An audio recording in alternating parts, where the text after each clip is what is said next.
Good morning all of you. तो अब हम शुरू कर रहे हैं जो हमारे आंकिक प्रश्न हैं वो। हमने आपको पहले इससे जो अतिलघुरात्मक और बहुलघुरात्मक के क्वेश्चन करवा चुका हूं मैं। वो किससे रिलेटेड थे? हमारे जो हमारे सूत्र निकालते हैं ना, उससे रिलेटेड थे हमारे। मतलब कि उसमें एक्स और वाई का मान अलग अलग, जो हमारे उसमें एकक कोष्टिका दी हुई होती है, उससे हम सूत्र का मान निकालते थे। अब हम कर रहे हैं हमारे आंकिक प्रश्न। ठीक है, आंकिक प्रश्न में हम सबसे पहले करते हैं हमारा पहला प्रश्न। पहला प्रश्न कौन सा है? पहला प्रश्न आंकिक का। ठीक है, ये क्या है, क्या कह रहा है, मैं प्रश्न आपको समझा देता हूं पहले। इसके अंदर क्या है, एक सिल्वर घन, क्या है, सिल्वर, सिल्वर धातु होती है, उसका क्या है, घन लिया हमने। उसके अंदर क्या है, निबिड़ संकुलन।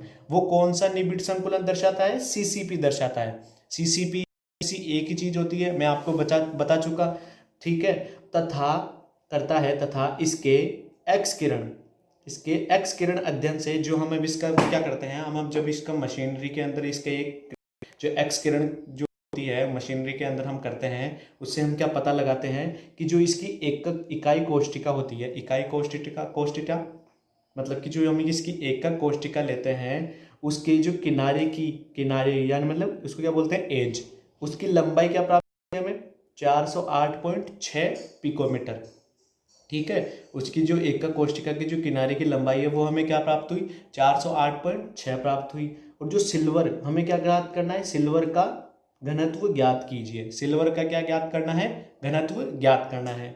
ठीक है, और क्या दिया हुआ है हमें? सिल्वर का जो परमाणु द्रव्यमान, परमाणु द्रव्यमान क्या है? 107.9। जो सिल्वर होता है, सिल्वर Ag, ठीक है, उसका जो परमाणु द्रव्यमान होता है ना, वो यहाँ लिखा हुआ होता है, उसको बोलते हैं हम परमाणु द्रव्यमान। नीचे वाला तो क्या होता है? परमाणु संख्या होता है, और ऊपर वाला क्या होता है? परमाणु द्रव्यमान होता है। ठीक है, तो मैं इसको रफ कर देता हूँ, ये ले लिया ब्रश। ठीक है, तो अब मैं आपको बताता हूँ जो सिल्वर किस में बनाता है, सीसीपी में बनाता है। तो एक में आपको सीसीपी, सीसीपी किसके बराबर होती है? एफसीसी, एक ही चीज होती है दोनों। आपको एक एकक कोष्टिका बना देता हूँ, ये एक एकक कोष्टिका है। जो एफसीसी हो या सीसीपी होता है, उसमें कहाँ होता है? कोनों पर स्थित होते हैं, ये कोनों पर बना दिए। और कहाँ होते हैं? फलक के केंद्र पर स्थित होते हैं, ये फलक के केंद्र पर स्थित हो गए। तो अब इसका मतलब क्या है? इसका मतलब ये है, हमसे क्या पूछा है, इसकी जेड की वैल्यू पूछा है। तो इसके अंदर से अपन सीसीपी दे रखा है, तो इसकी क्या निकालेंगे? जेड की वैल्यू निकालेंगे। जेड इसके लिए क्या होता है? सीसीपी या एफसीसी के लिए मैंने आपको क्या बताया? 4 होता है। ठीक है, सीसीपी या एफसीसी के लिए जो जेड की वैल्यू होगी वो क्या होगी? 4 होगी। ठीक है, अब हम इसके ये 4 क्यों है? अब आप बोल रहे हो सर एफसीसी में तो बहुत सारी चीजें होती है, हमने केवल यही क्यों लिया? डेंसिटी, मैंने आपको सूत्र लिखवा चुका हूँ। घनत्व का सूत्र क्या होता है? घनत्व का सूत्र क्या होता है? D बराबर ZM अपॉन NA और A का क्यूब। सूत्र मैंने आपको बता चुका। इसमें जेड क्या होता है? ये होता है समन्वय संख्या। और एम क्या होता है? मतलब कि जो इसमें जो एक कोष्टिका में जितने अवयवी कणों की संख्या होती है वो होती है हमारे जेड। ठीक है, एम क्या होता है? इसका जो परमाणु द्रव्यमान होता है। एम क्या होता है? ये जो परमाणु द्रव्यमान है। एन ए क्या होगा? अवोगाद्रो संख्या। अवोगाद्रो संख्या की वैल्यू कितनी होती है? 6.023 गुणा 10⁻23। ठीक है, और ए क्यूब क्या होता है? आयतन होता है। ठीक है, ये क्या होता है? वॉल्यूम। ठीक है, अब हम क्या निकालते हैं? जेड की वैल्यू हमारे पास आ गई। उसके बाद में क्या है? इसकी इकाई कोष्टिका के किनारे, किनारे मतलब एज की लंबाई, एज की लंबाई कितनी प्राप्त हुई हमारे को? एज की जो लंबाई है मतलब कि ए ही होती है ना, ये एज है, ये ए ही तो है। ए ये सारी जो किनारे की लंबाई वो ए है। ठीक है, ए की वैल्यू कितनी हुई? 408.6 पिकोमीटर। अब हमारे को एक चीज याद ध्यान रखनी होती है कि जो भी हमारी लंबाई, अगर वो पिकोमीटर या किसी में भी होना, तो हमेशा एक रखते हैं। एक मतलब कि एक ही रखनी होती है। अगर हम मोलर मास ले रहे हैं, इसकी यूनिट भी एक में ही होनी चाहिए। आयतन ले रहे हैं, उसकी भी एक ही यूनिट होनी चाहिए। जो हमारी स्टैंडर्ड यूनिट है आप उसमें रखिए। अगर आप पिकोमीटर को पिकोमीटर रहने देंगे तो आपका उत्तर सही नहीं आएगा। आपके जो 10 की घात में जो आएगा वो कभी भी समान नहीं आएगा। ठीक है, तो इसको हम चेंज करते हैं। 1 पिकोमीटर बराबर कितना होता है? 10 की घात 12 माइनस के। ठीक है, तो ये कितना हो गया? 408.6 गुणा 10 की घात -12। ये किस में हो गया? मीटर में हो गया। ठीक है, पिकोमीटर को मीटर में चेंज करने के लिए हम इससे ऐसे लिख देते हैं, ठीक है। Na की वैल्यू कितनी हो गई 6.023 गुणा 10 की घात 23, ये किसके अंदर हो गई आपकी वैल्यू, ठीक है। ये किस में हो गई मोल पर मोल, ठीक है।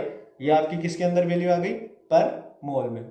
मैं आपको इसमें कंफर्म कर देता हूँ, हाँ ठीक है, ये किस में होती है पर मोल में होती है। हम अब क्या निकालते हैं, हमारा परमाणु द्रव्यमान दे रखा है, परमाणु द्रव्यमान कितना दे रखा है 107.9। अब ये U है ना, ये U एक यूनिट है, इसको आप U में, वैसे तो इसमें AU लिखा हुआ होना चाहिए था, क्या लिखा हुआ होना चाहिए था AU, एटॉमिक यूनिट, मतलब कि इकाई द्रव्यमान। इकाई द्रव्यमान को हम जब इसमें कन्वर्ट करेंगे मीटर में तो क्या होगा, ये क्या है एटॉमिक यूनिट है, इसको हम अगर किस में चेंज करेंगे 107.9 गुणा 10 की माइनस के 3, और जो यूनिट होगी वो किस में आएगी, हमारी किस में आएगी kg पर मोल, 10 की घात माइनस 3 में कन्वर्ट हो गया और क्या हो गई kg पर मोल में हमारी। देखो अब आपको देखने से पता चलोगे मोल, यहाँ पर भी मोल, और मीटर तो किसी में और में है नहीं, तो आपको ये ठीक है, और ये kg का kg रहने दीजिए, ठीक है। आप kg को अगर करोगे तो वही बात है 10 की घात और लगा देंगे, ठीक है। इतना कर दिया, अब हम इस फॉर्मूले में रखते हैं डेंसिटी, घनत्व ही तो निकालना है ना, क्या निकालना है घनत्व ज्ञात कीजिए, घनत्व ज्ञात कीजिए, ठीक है। D बराबर ZM, Z की वैल्यू क्या है 4, M की वैल्यू कितनी है 107.9 गुणा 10 की घात के 3। हमेशा यूनिट हमेशा ध्यान रखनी है, ये जो 4 है Z उसकी कोई यूनिट नहीं होती क्योंकि वो एक संख्या हो गई, ठीक है। ये क्या है, अब इसकी यूनिट क्या है, इसकी यूनिट लिखिए आप, इरेज कर देता हूँ मैं एक बार, ठीक है, ब्रश ले लिया। अब इसके अंदर इसकी यूनिट क्या है kg मोल पर, ये ऐसे लिखते हैं ना, पर मोल होता है मतलब कि 1 के बटा में होता है, ये 1 के बटा में होता है मोल, ठीक है। अब इसके बटा में क्या होगा Na की वैल्यू क्या है, ये आप याद रख लीजिए, अवोगाद्रो संख्या बोलते हैं इसे, मैं आपको बता भी चुका हूँ, जो वीडियो है उसके अंदर जो संकुलन दक्षता जो मैंने वीडियो अपलोड किया है उसके बाद में जो ये घनत्व निकालने का है उसके अंदर मैंने आपको पूरा समझाया है कि भी कौन कौन सी क्या क्या चीजें होती है, ठीक है। इसकी हो गई मोल पर, इसकी यूनिट है, फिर से लिखता हूं, इसकी जो यूनिट है वो क्या है मोल पर, और गुणा में क्या है हमारा a क्यूब की वैल्यू क्या होगी, हमारा जो ये है a की वैल्यू क्या है 408.6 गुणा 10 की घात माइनस के 12 का क्यूब, ठीक है। अब हम इसको क्या करते हैं हल करते हैं, t बराबर 4 गुणा 107.9 गुणा 10 की घात माइनस के 3, और बटा में क्या है, देखो आप यहाँ पर देखिए मोल से तो मोल कट जाएगा, kg का kg है, और ये क्या है मीटर है, अब मीटर का क्यूब हो जाएगा, मीटर का क्या हो जाएगा क्यूब हो जाएगा, तो आप क्यूब लगा दीजिए बाहर, ठीक है। तो अब हमारे क्या क्या बच गया, ऊपर तो बच गया kg, नीचे क्या 6.023 गुणा 10 की घात 23, मोल से मोल कट गया, गुणा ये जो 408.6 का क्या होगा क्यूब, 10 की घात माइनस 12 का क्यूब कितना होता है, 10 की घात माइनस 12 से गुना हो जाएगा ना, माइनस के 36, और इसका क्या हो गया क्यूब। जब आप इसको आगे हल कर लीजिए, अब तो सीधी कैलकुलेशन है मैथ की, मैं उतना कैलकुलेशन के अंदर नहीं जा रहा हूँ। जब आप इसको हल करेंगे तो आपका इसका जो आंसर होगा D बराबर कितना होगा 10.5 क्या हो गया kg गुणा 10 की घात कितना है 3, मैं इसको रफ कर देता हूँ एक बार, मैं आपको इसका डायरेक्ट आंसर बता रहा हूँ, आप कैलकुलेशन कर लीजिए, वो आपके मैथ का पार्ट है तो आपको उसके अंदर दिक्कत नहीं आनी चाहिए, ठीक है।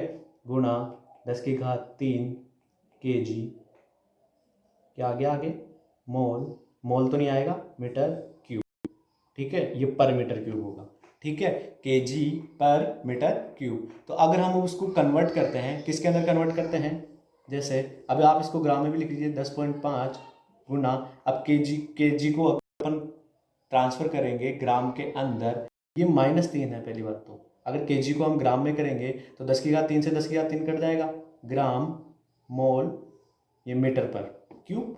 अब डेंसिटी का आप सीधा सीधा भी निकालते हैं तो क्या होता है, डेंसिटी बराबर क्या होता है मास अपॉन वॉल्यूम। अब मास क्या होता है, मास की क्या होती है kg या ग्राम, और वॉल्यूम क्या होता है किसी भी मतलब लंबाई का, या तो मीटर ले लीजिए, तो मीटर का क्या होता है क्यूब होता है, तो ये क्या ग्राम मीटर क्यूब।